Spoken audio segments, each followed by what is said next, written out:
Assalamualaikum warahmatullahi wabarakatuh. Alhamdulillah wassalatu wassalamu ala Rasulillah Sayyidina Muhammad bin Abdillah wa ala alihi washabihi wa mawalah amma ba'du. Adik-adik sekalian, ayo kita semangat belajar ya. Tetap semangat belajar, tetap semangat kuliah online.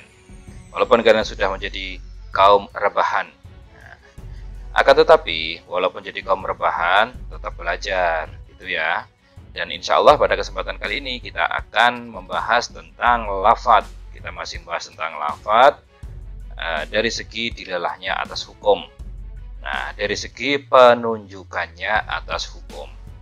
Yang mana kita dalam kesempatan kali ini akan membahas 3 tema besar. Yang pertama adalah tentang dilalah secara umum. Nah, bagaimana sih cara berpikir yang benar itu ya. Kemudian yang kedua, kita akan membahas dilalah dalam madhab Imam Abu Hanifah atau madhab Hanafiyah. Kemudian yang ketiga kita akan membahas tentang dilalah dalam pandangan madhab Syafi'iyah. Nah, ini yang akan kita bahas pada kesempatan kali ini. Dan tetap fokus, tetap semangat, tetap jaga kesehatan. Mari kita mulai kuliah kita pada kesempatan kali ini.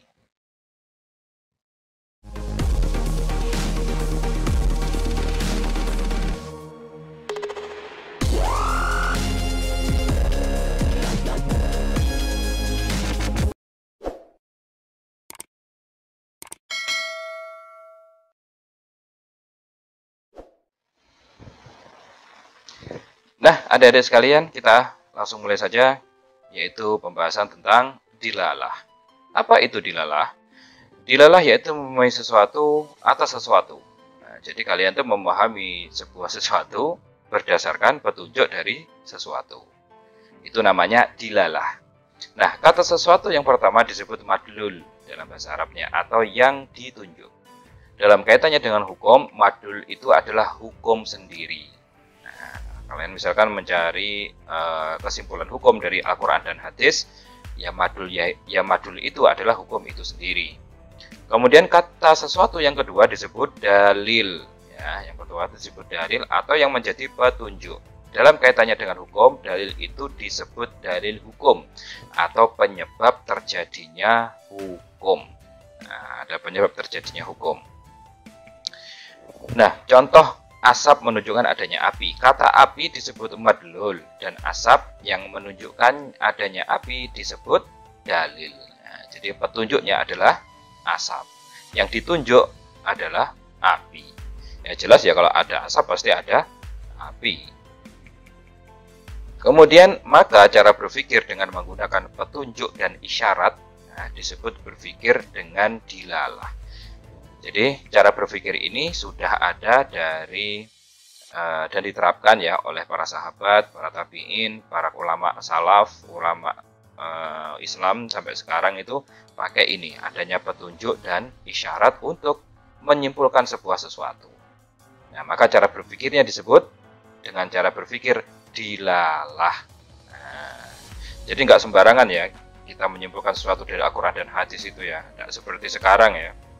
Kalau dia tuh istilahnya komen-komen di medsos atau dia itu pengen apa, pengen membenarkan omongannya, nah itu dia hanya share link, kemudian share video YouTube dan lain sebagainya. Nah, dia tidak memahami bagaimana cara berpikir yang benar. Kemudian selanjutnya adalah macam-macam dilalah. Kita akan bahas macam-macam dilalah. Yang pertama adalah mengetahui sesuatu bentuk dalil atau petunjuk yang digunakan ada 2 macam. Nah, ingat ya, petunjuk dalil itu ada 2 macam. Yang pertama adalah dilalah lafziyah atau penunjukan berbentuk lafadz, yaitu dilalah dengan dalil yang digunakan untuk memberi petunjuk kepada sesuatu dalam bentuk lafadz, suara atau kata. Nah, intinya ini yang didengar, gitu ya. Intinya yang bisa didengar dengan baik dengan omongan, dengan suara, ungkapan, kalimat, kata, atau dengan suara yang kita dengar. Kita bisa menyimpulkan sesuatu. Kemudian yang kedua ada dilalah ghairul lafziyah, yaitu dilalah yang bukan lafadz atau dalil yang digunakan bukan dalam bentuk suara. Jadi dalilnya yang menjadi petunjuk itu bukan bentuk suara, bukan bentuk lafadz, yaitu atau ungkapan, kata ataupun kalimat. bukan itu. Jadi ada dua, istilahnya dalam mengetahui sesuatu itu ada dua bentuk petunjuknya atau bentuk dalil. Nah, selanjutnya dilalah lafziyah. Kita membahas dilalah lafziyah. Menunjukkan dilalah lafziyah kepada maksud tertentu dapat diketahui melalui tiga hal. Nah, lafziyah ini macam-macamnya ada tiga hal. Yang pertama, melalui hal-hal yang bersifat alami yang menunjuk kepada maksud tertentu dalam dan dapat diketahui oleh setiap orang. Nah, ini udah umum diketahui. Contoh apa? Rintihan menunjukkan sakit. Nah, kalian aduh, itu berarti menunjukkan sakit. Ya kan Pak, ada juga yang menunjukkan bergurau. Iya. Ada yang juga menunjukkan yang lain. Iya, tapi umumnya pasti menunjukkan dia sakit. Hal ini disebut tabi'iyah. Kemudian yang kedua, melalui akal. Contoh suara kendaraan sama dengan sepeda motor. Hal ini disebut akliyah. Maksudnya begini, kalian pasti tahu lah, ya, itu suara sepeda motor, itu suara mobil, ya kan? Itu suara misalkan orang jalan, itu kan tahu sudah.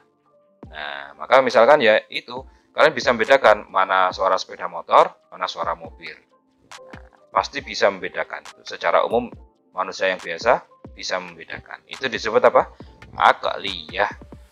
Kemudian yang ketiga, melalui istilah yang difahami dan digunakan bersama untuk maksud tertentu. Nah, ada istilah yang difahami dan digunakan bersama untuk maksud tertentu. Contoh meringkik itu adalah kuda. Jadi istilahnya begini, kalimat meringkik ini itu sudah disepakati gitu loh ya. Sudah disepakati oleh orang bahwasanya kalau bunyi kuda itu meringkik. Nah, gitu ya. Diberi istilah apa? Meringkik, berarti itu kuda. Diberi istilah mengeong, berarti itu kucing. Diberi istilah kalau bahasa Jawa misalkan keluruk, nah gitu ya, itu pasti ayam jago. Nah gitu, itu sudah jelas itu. Istilahnya apa? Ada istilah yang difahami dan digunakan bersama. Maka hal ini disebut apa? Wad'iyah gitu ya. Ada tabi'iyah, ada akliyah, ada wad'iyah. Kemudian selanjutnya ada dilalah wad'iyah. Dilalah wad'iyah dibagi menjadi tiga. Nah, tadi kan sudah dilalah wad'iyah itu yang istilah ya, yang sebutan yang bersama, yang dipakai bersama.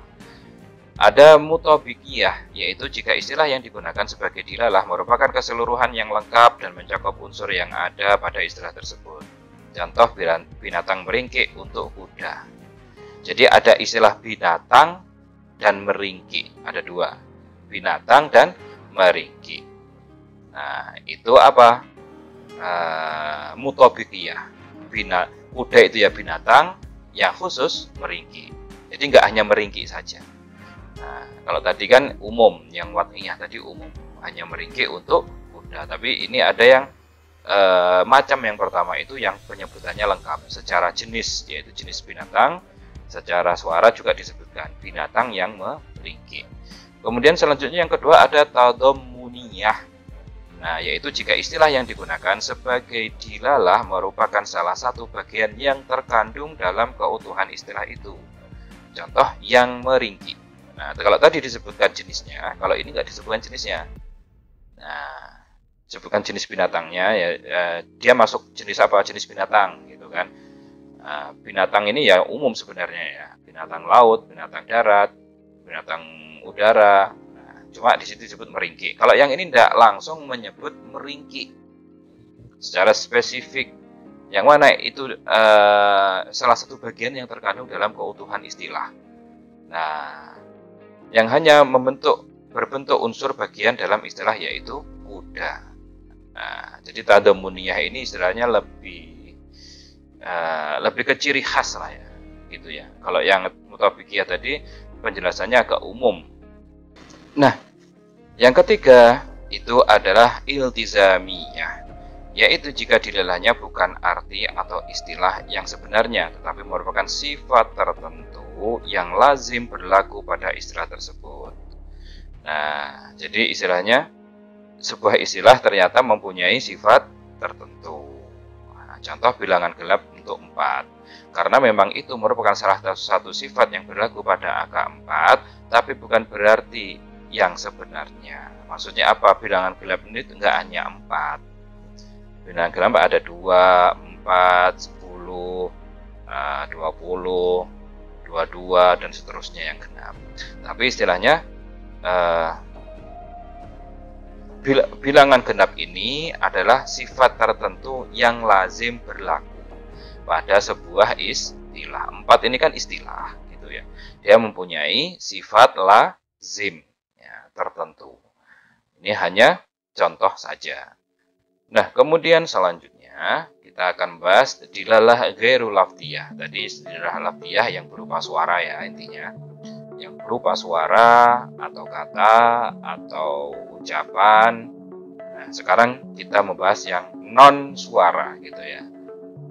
Yang bukan suara. Dilalah ghairu lafdiyah atau bukan dalam bentuk suara, lafaz atau kata. Diamnya sesuatu dapat diketahui melalui 1. Melalui hal-hal yang bersifat alami yang dapat difahami oleh semua orang di mana saja. Contoh, muka pucat sama dengan ketakutan. Hal ini disebut tabi'iyah. Nah, sebenarnya nggak hanya muka pucat terus takut ya. Orang yang misalkan dia itu sakit ya pucat, misalkan begitu. Nah, tapi ini sifat alami ya, bukan dibuat-buat ya. Orangnya tegang itu misalkan dia khawatir gitu kan, karena khawatir. Jadi dia secara alami kelihatan gitu ya. Nah, misalkan jalannya pincang gitu kan, berarti kakinya sakit. Nah gitu ya. Nah, sakitnya apa? Walau alam, sakit tabrak atau kesandung atau yang lain. Yang penting intinya kakinya sakit. Atau dia istilahnya pakai perban gitu. Oh berarti tangannya luka gitu. Namanya apa? Tabi'iyah. Melalui akal, contoh asap mengepul sama dengan adanya api. Nah, sama seperti yang dicontohkan tadi. Kalau melalui akal, ya ada sesuatu, misalkan ada lampu. Kalian tahu lampu kalau malam itu ada lampu sorot itu. Nah, itu misalkan menandakan adanya pasar malam di situ. Atau adanya pertunjukan di situ. Hanya contoh saja. Kemudian yang ketiga adalah kebiasaan dalam menggunakan sesuatu sebagai tanda atau isyarat untuk maksud tertentu. Nah, kalau tadi secara alamiah dan secara akal, yang ini dia sebagai tanda isyarat untuk maksud tertentu. Contoh huruf H depan seorang muslim sama dengan sudah haji. Jadi kalau ada nama H di depan, berarti dia sudah haji. Itu kan istilahnya tanda gitu ya. Atau tanda lainnya seperti lampu-lampu lalu lintas. Misalkan P disilang, oh berarti nggak boleh parkir. Gitu ya, nggak perlu teriak-teriak, nggak boleh parkir, gitu nggak perlu. Nah, atau tanda-tanda lampu-lampu lalu lintas yang lain. Atau istilahnya lalu ada pangkat dalam instansi tertentu yang bertujuan untuk menghemat bahasa. Hal ini disebut wad'iyah. Wad'iyah itu yang dibuat, gitu, yang memang diletakkan untuk mewakili tertentu, hal tertentu. Nah, ini disebut apa? Disebut wad'iyah, dilalah atau petunjuk yang tidak berupa suara atau kata. Nah, ini yang saya tampilkan ini adalah untuk mempermudah ya pembagian, dan mempelajarinya. Bahwasanya sebuah ilmu itu akan mudah dipahami jika dibuat-buatkan seperti ini. Silahkan dicatat atau silahkan dihafal, silahkan diingat-ingat pembagiannya, karena ini sangat penting dalam sebuah cara berpikir kita, gitu ya. Cara berpikir kita itu penting ini.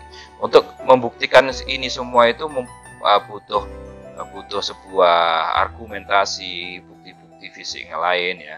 Untuk membuktikan tabi'iyah, akliyah, wad'iyah, kemudian mutabaqah, tadamuniyah, dan ilzamiyah. Memang dalam istilah agak susah, terutama bagi adik-adik yang mungkin dulu nggak pernah mondok ya. Yang pernah mondok aja mungkin agak asing gitu ya, terus dia nggak pernah belajar usul fikih.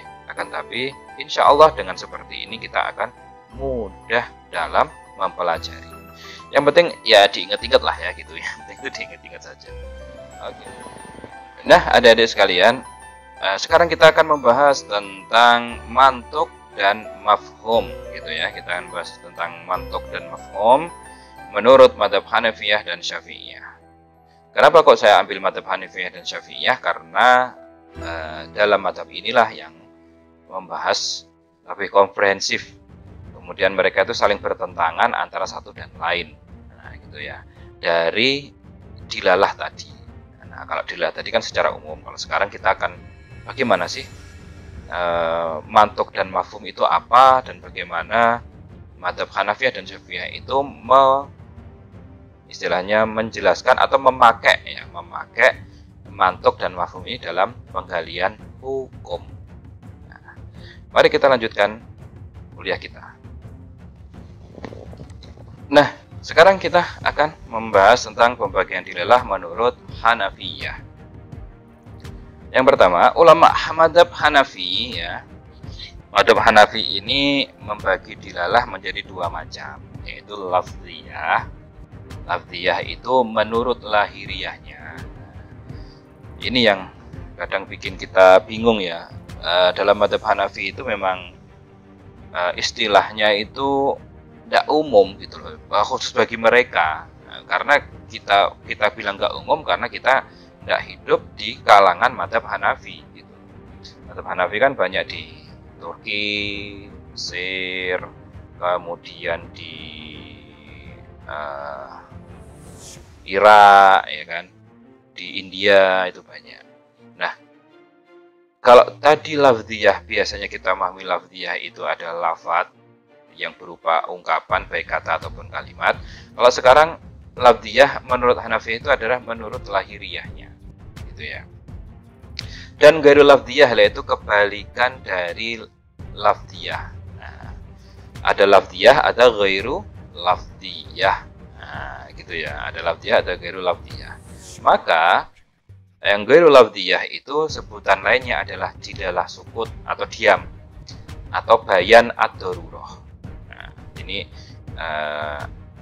saya hanya menampilkan saja istilah-istilah, bukan bermaksud ingin memusingkan ya, membingungkan, enggak. Akan tapi mungkin sebagian kalian ada yang belajar tentang usul fikih dan ingin mendalami, maka saya sebutkan di sini istilah-istilahnya agar mudah memahami. Misalnya kalau kita membaca kitabnya mungkin kita sulit memahami gitu ya, karena bahasanya itu bulat kadang.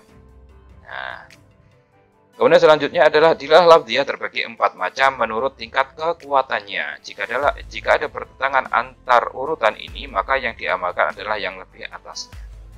Jadi menurut mazhab Hanafiyah yang namanya dilalah lafziyah, dilalah secara lahiriah itu ada 4 macam ya. Yang mana ini saya akan mengurutkannya gitu ya. Nah, dan jika ada pertentangan antara dilalah 2 dan 3 atau 1 dan 3 atau dan seterusnya, maka dilalah yang atasnya yang paling kuat, yang diamalkan gitu ya, yang diamalkan. Yang pertama dilalah ibarah. Nah, dilalah ibarah atau ibaratun nas gitu ya. Susah mazhab Hanafi itu ibaratun nas. Ya tidak susah sih kalau belajar. Ya, ibaratun nas, yaitu makna yang dapat dipahami dari apa yang disebut dalam lafadz, baik dalam bentuk nas atau tersurat atau yang asli atau zahir secara tidak langsung atau makna turunan. Nah, jadi istilahnya makna yang dapat dipahami dari apa yang disebut dalam lafadz, baik dalam bentuk nas ataupun zahir, nah, gitu ya, baik secara tersurat atau yang aslinya gimana ataupun tersirat. Contoh surat An-Nisa ayat 3. Contoh surat An-Nisa. Dalam surat An-Nisa ayat 3 ini Allah Subhanahu wa taala berfirman, "Fankihu ma tawbalakum minan nisa'i masna wa sulasa wa ruba." Dan nikahilah yang baik-baik.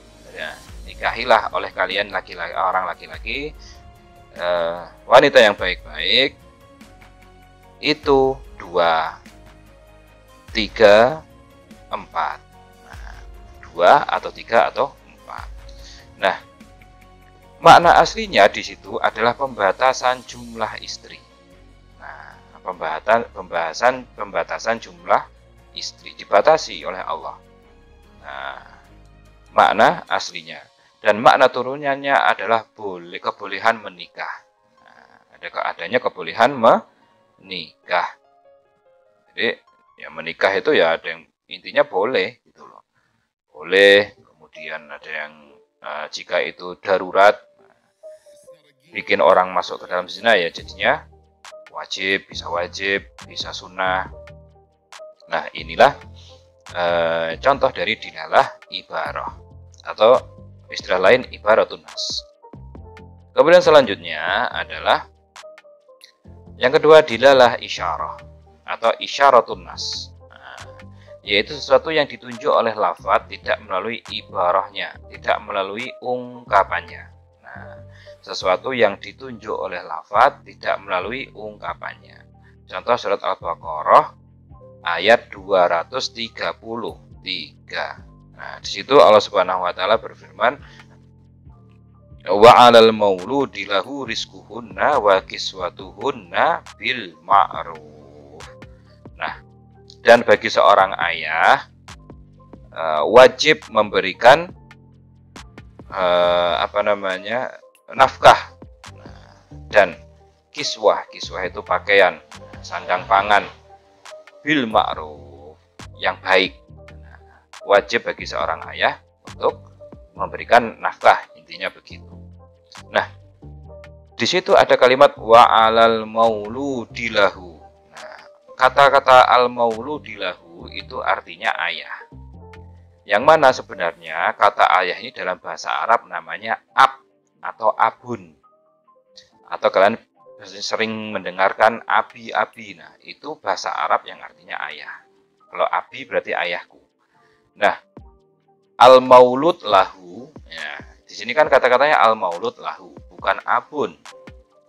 Maka gara-gara ada kata-kata lahu, bahwasanya nasabnya anak itu dikaitkan ke bapak. Kenapa? Karena lahu itu lam di situ mempunyai makna memiliki. Jadi anak itu miliknya ayah. Akhirnya dihubungkan ke situ bahwasanya nasabnya anak, diambil kesimpulan gitu ya, bahwasanya nasabnya anak itu larinya ke bapak, dinasabkan ke bapak. Nah, bukan dinasabkan ke ibu, bukan. Nah, gitu ya. Itu tapi di dalam ayat itu enggak dikatakan dan nasab anak itu harus ke bapak, enggak begitu. Nah, cuman ada dalam ayat itu ada petunjuk gitu kan. Nah, ada petunjuk tapi tidak diungkapkan, nah, gitu. Tidak diungkapkan. Kemudian selanjutnya ada dilalah nas atau dilalatu dilalah gitu ya. Dilalah isyarah, dilalah ibarah, dilalah isyarah, dilalah nas. Yaitu penunjukan oleh lafaz yang tersurat terhadap apa yang tersirat di balik lafaz itu disebabkan ada hubungan. Nah, dalam adab lain disebut mafhum muwafaqah atau qiyas jali. Nah, intinya apa? Intinya sesuatu tersebut itu lebih parah dari yang disebut dalam nas. Contoh surat Al-Isra ayat 23. Nah, surat Al-Isra ayat 23 berbunyi wala taqul lahuma fala taqul lahuma uffin. Nah, maka janganlah kalian berkata pada kedua orang tuamu. Nah, di sini kata saja tidak boleh. Nah, apalagi memukul orang tua sebab sama menyakitkan. Di situ memukul tadi itu nggak boleh, apalagi membentak gitu ya, apalagi memukul. Nah, karena sama-sama menyakitkan. Hukum jadi begini istilahnya, apa hukumnya memukul orang tua? Hukumnya haram gitu ya. Ada nggak dalilnya? Ada nggak hadis atau ayatnya? Nggak ada ayat yang mengatakan atau hadis mengatakan anak-anak, kamu kalau sama orang tua nggak boleh mukul, hukumnya haram. Nggak ada yang bilang gitu. Nah, tapi diambil dari mana? Dari itu. Jangan engkau berkata kepada kedua orang tuamu. Nah, Berarti di situ intinya adalah menyakitkan, ilatnya gitu ya, sebabnya karena menyakitkan. Maka segala sesuatu yang menyakitkan orang tua itu tidak diperbolehkan bagi anak. Nah, contohnya apa? Mukul, kemudian bentak, kemudian apalagi dia itu menipunya, itu nggak boleh, haram. Kemudian yang keempat, dilalah iqtida atau iqtida unnas, gitu ya. Dilalah iqtida, yaitu penunjukan lafadz kepada setiap sesuatu yang tidak selaras maknanya tanpa memunculkannya. Nah, tanpa apa? Memunculkannya. Dilalah iqtida. Nah, dilalah iqtida dibagi menjadi 3 macam. Yang pertama, yang dimunculkan untuk kebenaran ungkapan, contoh hadis niat. Jadi begini, adik-adik, dilalah iqtida itu ayat dan hadisnya itu tidak sempurna kalimatnya, gitu intinya wis. Jadi ketika ayat dan hadisnya itu disebutkan, itu loh ini kan kurang maksudnya, kayak gitu. Nah, maka harus dimunculkan sesuatu. Nah, harus dimunculkan sesuatu untuk melengkapi ayat dan hadis itu agar mudah difahami. Nah, intinya begitu. Nah, apa yang dimunculkan? Satu ini, yang dimunculkan untuk kebenaran ungkapan. Jadi ungkapannya itu biar benar, secara ungkapan ya, secara ungkapan biar benar. Contoh hadis niat. Hadis niat itu berbunyi, innamal a'malu binniyat. Sesungguhnya amal-amal itu dengan niatnya. Sesungguhnya semua amal itu dengan niatnya. Maksudnya apa ini? Semua amal dengan niatnya. Maksudnya apa? Maksudnya adalah sawabuha atau pahalanya amal itu harus dengan niat. Jadi memunculkan apa namanya? Kata-kata pahala.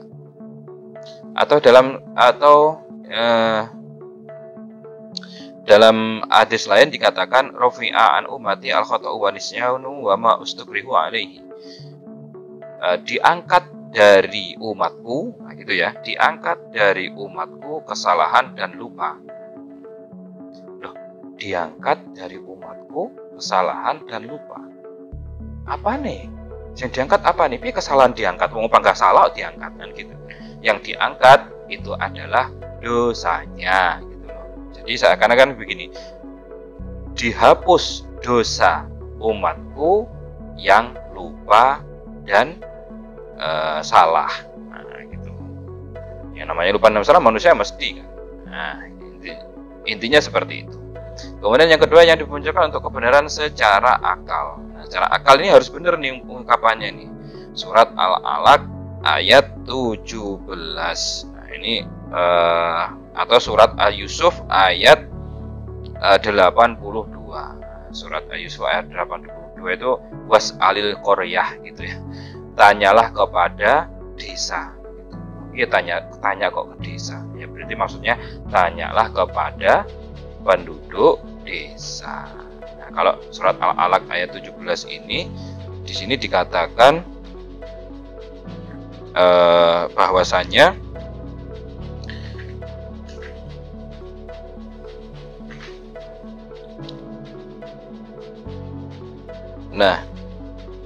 di sini dikatakan yaitu fal yad'una dia, dan hendaklah ia memanggil rombongannya. Nah, gitu ya. Memanggil rombongan. Coba gimana caranya manggil rombongan? Kan tidak bisa. Nah, harus maksudnya apa? Memanggil orang yang ada di rombongan itu. Nah, kemudian yang ketiga, yang dimunculkan untuk kebenaran secara syara. Contoh An-Nisa ayat 23. Dalam surat An-Nisa ayat 23 itu harus dimunculkan. Contoh begini, khurimat alaikum ummahatukum, dan diharamkan bagi kalian itu ibu-ibu kalian, gitu kan. Loh, ini diharam nih ibu-ibu diharam nih. Diharam nih apa? Diharam nih nyentuh, diharam nih meluk, diharam nih ngobrol, diharam nih tinggal bersama, atau diharamkan ngerawatnya, atau apa? Ini kok diharam nih? Maksudnya adalah apa? Untuk kebenaran secara syara diharamkan untuk menikahi ibu-ibu kalian. Nah, Jadi ungkapan itu harus benar secara syarak, secara syariat. Kalau ngobrol ya boleh, tidur sama ibu ya boleh, ngobrol boleh, tinggal bersama boleh, lihat aurat ya boleh, dulang boleh, dan lain sebagainya. Tapi yang tidak boleh adalah nikah. Nikah dengan ibu sendiri. Kemudian selanjutnya adalah pembagian dilalah menurut Syafi'iyah. Ulama madzhab Syafi'iyah membagi dilalah menjadi dua macam. Nah, kalau tadi madzhab Hanafi sudah, madzhab Syafi'i yaitu mantuk, memahami hukum secara eksplisit atau tersurat dalam lafaz. Nah, kalau tadi lafziyah ya, kalau sekarang mantuknya. Dalam madzhab Syafi'i disebut mantuk. Ada yang bentuk kedua yaitu mafhum, yaitu memahami hukum secara implisit atau tersirat dalam lafaz. Nah, ada yang tersurat, ada yang tersirat, ada yang lahiriah, tekstual, atau ada yang implisit atau dalam kandungan lafaz tersebut. Yang pertama kita bahas tentang mantuk, terbagi menjadi dua macam. Mantuk itu ada dua macam. Yang pertama mantuk sharih. Mantuk sharih itu mantuk yang jelas, yaitu jika istilah yang digunakan adalah keseluruhan dan mencakup semua unsur atau salah satu bagian yang terkandung. Nah, contoh adalah yang mengiong dalam mutabiqiyah dan tadammuniyah. Nah, tadammuniyah tadi yang sudah dibahas ya tadi ya, tadammuniyah. Mantuk sharih itu sama seperti tadammuniyah, yaitu binatang mengeong, binatang meringkik gitu ya. Disebutkan kalau mutabiqiyah kan ada binatangnya ini.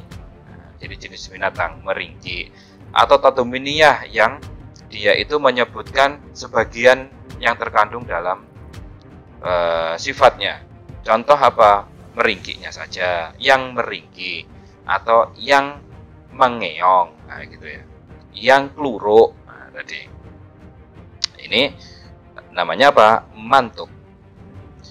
Kemudian yang kedua ada mantuk ghairu sharih, ada mantuk yang enggak jelas. Nah, ghairu sharih itu enggak jelas. Yaitu apa? Jika dilalahnya bukan arti atau istilah yang sebenarnya, tapi hanya sifat tertentu yang lazim berlaku pada istilah itu. Nah, jadi mantuknya jadi ghairu sharih itu adalah contoh bilangan genap angka 4 dalam iltizamiyah. Nah, seperti sudah dijelaskan tadi, dalam iltizamiyah itu disebut mantuk ghairu sharih. Nah, gitu ya. Dia hanya menggunakan ini istilah gitu ya, ini sudah istilah. Kemudian ada sifat dari istilah itu yang juga berlaku sama yang lain, diambil dari sifat itu. Nah, salah satu sifatnya apa? Ya bilangan genap ini. Karena bilangan genap nggak hanya pada angka 4 saja. Kalau meringkik atau mengeong, itu sama binatang lain nggak? Enggak. Mengeong ya kucing tok, meringkik ya kuda tok, atau mungkin yang sejenisnya. Kemudian selanjutnya adalah mantuk ghairu sharih terbagi menjadi dua macam. Nah, yang pertama penunjukannya atau dilalahnya dimaksud oleh pembicara. Jadi penunjukan dan dilalahnya itu dimaksud oleh dua pembicara. Nah, ada dua macam yaitu dilalah iqtida, atau menurut ulama Hanafiyah disebut iqtida unnas. Nah, dilalah iqtida atau dalam madzhab Hanafi disebut iqtida unnas atau dilalatul iqtida. Nah, tadi ya sudah dibahas. Kemudian ada dilalatul ima. Nah, jadi penunjukan dilalah dimaksud oleh pembicara ada dua macam itu. Yang kedua ada dilalatul ima atau dilalah ima adalah petunjuk yang mengisyaratkan sesuatu. Contoh hadis merdekakanlah budak atas menggali istri di siang hari bulan Ramadan. Nah, ima ini adalah petunjuk yang mengisyaratkan sesuatu. Maksudnya begini, ada contohnya itu hadis seorang sahabat Nabi, orang desa, dia datang, ya Rasulullah, aku telah menggauli istriku di siang hari bulan Ramadan. Karena tidak kuat gitu ya mungkin. Nah, akhirnya apa? Akhirnya Nabi itu bersabda, merdekakanlah budak. Nah, berarti apa? petunjuk itu adalah istilahnya petunjuk yang mengisyaratkan sesuatu. Nah, jika istilahnya kesalahannya yang sama, berarti apa? Hukumannya memerdekakan budak. Maksudnya jika ada orang yang menggalui istrinya di bulan Ramadan dari umat Nabi Muhammad, itu hukumannya memerdekakan budak. Atau itu namanya dilalatul ima. Kemudian selanjutnya ada penunjukannya atau dilalahnya tidak dimaksud oleh pembicara. Nah, tidak dimaksud oleh pembicara. Hal ini sama dengan dilalah isyarah dalam mazhab Hanafiyah. Nah, dilalah isyarah dalam mazhab Hanafiyah. Tadi di situ dikatakan bahwasanya contohnya dilalah isyarah dalam mazhab Hanafiyah itu adalah contohnya adalah wa 'alal mauludi lahu rizquhunna wa kiswatuhunna bil ma'ruf. Ayat dan hadis itu tidak menyebutkan istilahnya yang secara baku, yang baku. Contoh bapak tadi ya. Nah, contohnya bapak tadi. Bapak dalam bahasa Arab itu abun, tapi dalam ayat disebut wa 'alal mauludi lahu. Dalam ayat disebut wa 'alal mauludi lahu. Maulud lahu itu adalah bapak. Nah, maka penunjukan dilalahnya tidak dimaksud oleh pembicara. Nah, hal ini sebenarnya dia tidak ngomongin masalah nasab gitu kan tadi. Ayat itu nggak ngomongin masalah nasab, tapi dari istilah yang dipakai dalam ayat itu bisa menjadi dalil, bisa menjadi petunjuk untuk menyimpulkan hukum tentang nasab. Nah, itu ya. Kemudian yang kedua, mafhum terbagi menjadi dua macam. Yang pertama, mafhum muwafaqah. Nah, sekarang mafhum. Kalau mafhum itu yang tidak ada dalam ayat dan hadis. Nah, istilahnya kalau yang tadi itu istilahnya diungkap dalam ayat dan hadis, dalam mantuk itu ada istilahnya diungkap dalam ayat dan hadis, diungkapkan walaupun tidak baku. Tapi ini nggak diungkapkan, nah, maka disebut mafhum. Nah, mafhum dibagi menjadi dua, mafhum muwafaqah, yaitu berlakunya hukum yang disebutkan pada apa yang tidak disebutkan. Nah, berlakunya hukum yang disebutkan pada apa yang tidak disebutkan. Ini terbagi menjadi dua. Yang pertama, mafhum aulawi atau fahwal kitab. Nah, mafhum muwafaqah itu ada mafhum aulawi atau fahwal kitab. Contoh Al-Isra ayat 23, yaitu memukul tadi. Memukul tadi itu tidak ada dalam kalimat memukul dalam ayat, tidak ada. Tapi itu bisa diambil hukumnya, disimpulkan hukumnya maksudnya ya. Dari apa? Dari kata-kata menyakiti, karena memukul itu pasti sakit. Nah, gitu ya. Kemudian yang kedua, mafhum musawi atau lahnul khitab. Nah, gitu ya. Ada fahwal khitab, ada lahnul khitab. Itu namanya mafhum musawi. Contoh An-Nisa ayat 10, yaitu membakar. Maksudnya apa? Dalam surat An-Nisa ayat 10 itu dikatakan dilarang kita untuk memakan harta anak-anak yatim, gitu ya. Dilarang kita untuk memakan.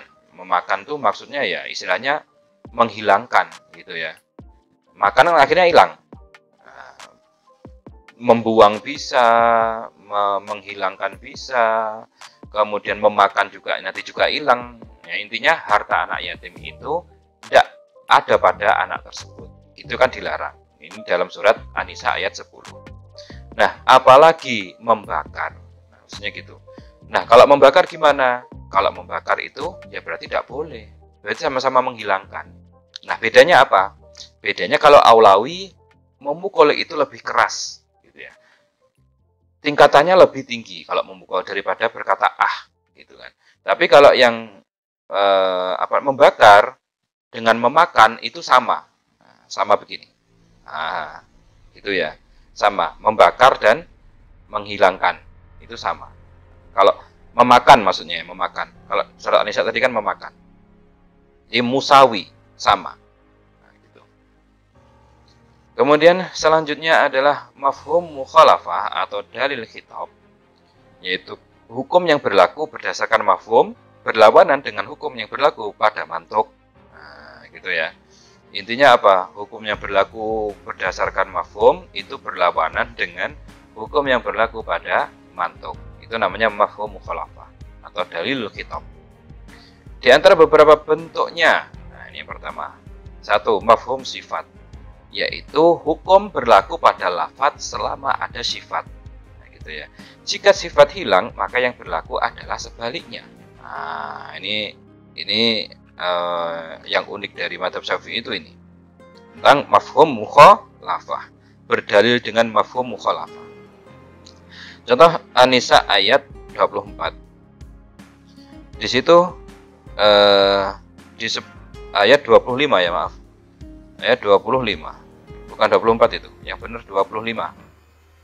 Itu dikatakan waman lam yastati minkum taulan antangkihal musanatil mu'minati famimma malakat aymanukum min fatayatikumul mu'minat.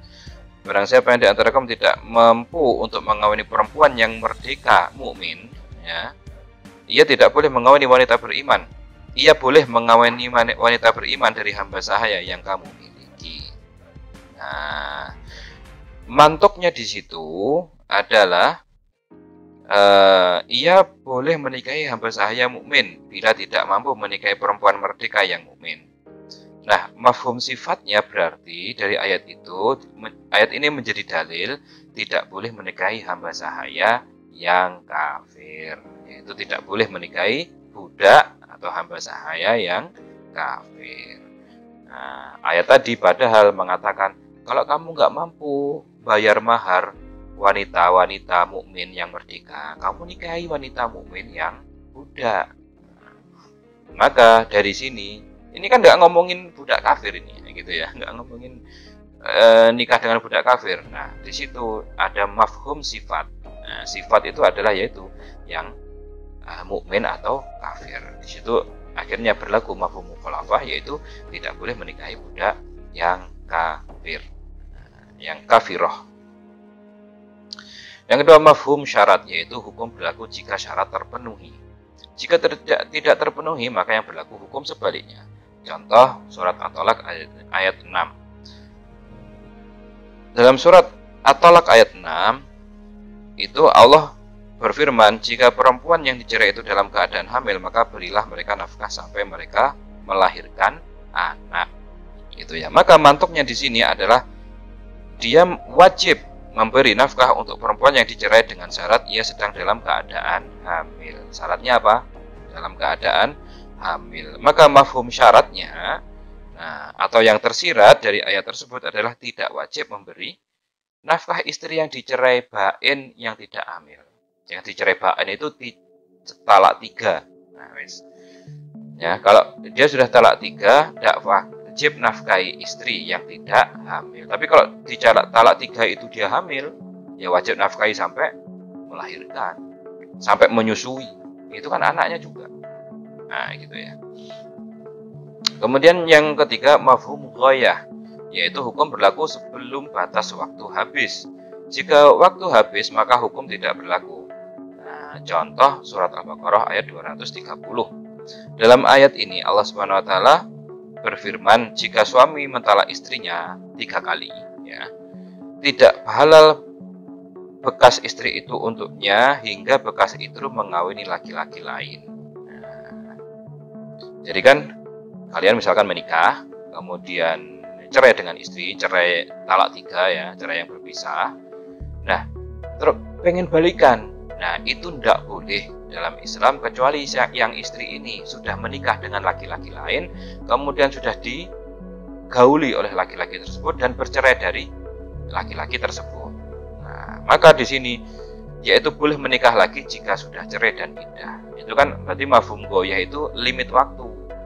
Nah, kalau si istri yang sudah kamu cerai itu sudah nikah dengan orang lain, ya kan, kemudian dia cerai, kemudian dia sudah ada iddah, sudah melakukan iddah waktunya, maka kamu boleh menikahi lagi. Nah, gitu. Itu ada limit waktunya itu. Kemudian selanjutnya 4 mafhum adat. Adat itu jumlah, yaitu hukum berlaku jika jumlah tertentu terpenuhi. Jika tidak sesuai jumlah maka hukumnya tidak sah. Contoh surat An-Nur ayat 2, yaitu tentang Az-zaniyatu waz-zani fajridu kullu wahidin minhuma mi'ata jaldah. Pezina perempuan dan pezina laki-laki pukullah masing-masing 100 kali. Nah, maka di sini 100 di situ tidak bisa ditawar. Kalau hukum rajam itu mau sah, mau berlaku, ya harus 100. Maka mafhum adatnya yaitu tidak sah pukulan yang kurang dari 100, atau pukulan itu lebih dari yang 100, tidak sah. Harus pas 100. Itu ya. Nah, itu adalah mafhum adat. Kemudian yang kelima mafhum laqab. Nah, laqab ini yaitu hukum berlaku pada suatu nama atau sebutan dan tidak berlaku untuk orang lain. Contoh ya Muhammadun Rasulullah waladina amanu dan seterusnya itu. Istilahnya kalau dalam ayat dan hadis disebut Muhammad Rasulullah, dalam ayat ini Muhammad Rasulullah, ya berarti ya Nabi Muhammad itu, bukan Muhammad yang lain, bukannya. Maka selain Nabi Muhammad bin Abdullah bukan Nabi. Gitu ya. Nanti ada namanya Muhammad, namanya bapaknya Abdullah yang ngaku Nabi. Enggak, ya Nabi Muhammad itu. Namanya mafhum laqab. Dan mafhum hasr, yaitu ya mafhum hasr itu hasr itu dia pembatasan, ya, dibatasi. Yaitu hukum berlaku pada batasan tertentu dalam nas dan tidak berlaku jika di luar nas. Contoh hadis niat. Nah, hadis niat ini dia pembatasan tertentu, yaitu tentang apa? Innamal a'malu binniyat. Sesungguhnya setiap amal perbuatan dengan niatnya, Maka yang dimaksud apa di situ? Yang dimaksud adalah thawabuha atau pahalanya. Pahala amal itu jika disertai niat. Maka jika tidak disertai niat maka tidak berpahala. Itu ya, tidak berpahala. Nah, syarat berhujjah dengan mafhum mukhalafah ini mafhum mukhalafah ini bagi yang menyetujui mafhum mukhalafah itu diberlakukan, ya. Akhirnya diberlakukan syarat-syarat agar apa? Agar orang itu ada batasan. Nanti nggak ada batasannya nanti ya, kalau nggak diberlakukan syarat-syaratnya. Apa yang pertama? Tidak bertentangan dengan mantuk dan mafhum muwafaqah. Ini syaratnya beramal dengan mafhum mukhalafah. Yang kedua, hukum dalam nas bukan jawaban hukum waktu itu. Nah, jadi ada istilahnya ayat dan hadis itu merupakan jawaban dari hukum pada waktu turun. Nah, contoh surat Ali Imran ayat 130. Di situ dikatakan bahwasanya la ta'kulur riba at'afam mudha'afah, janganlah kamu memakan riba yang berlipat ganda. Nah, kalau misalkan berlipat ganda ini terapkan sekarang gitu ya, itu tidak bisa. Kenapa? Karena riba itu walaupun sedikit haram. Itu ya. Nah, berlipat ganda ini itu berlakunya di waktu itu karena pengharaman riba itu tidak langsung diharamkan tapi bertahap. Itu ya. Nah, pertama yang berlipat ganda tidak boleh, yang tidak berlipat ganda boleh dulu. Ya.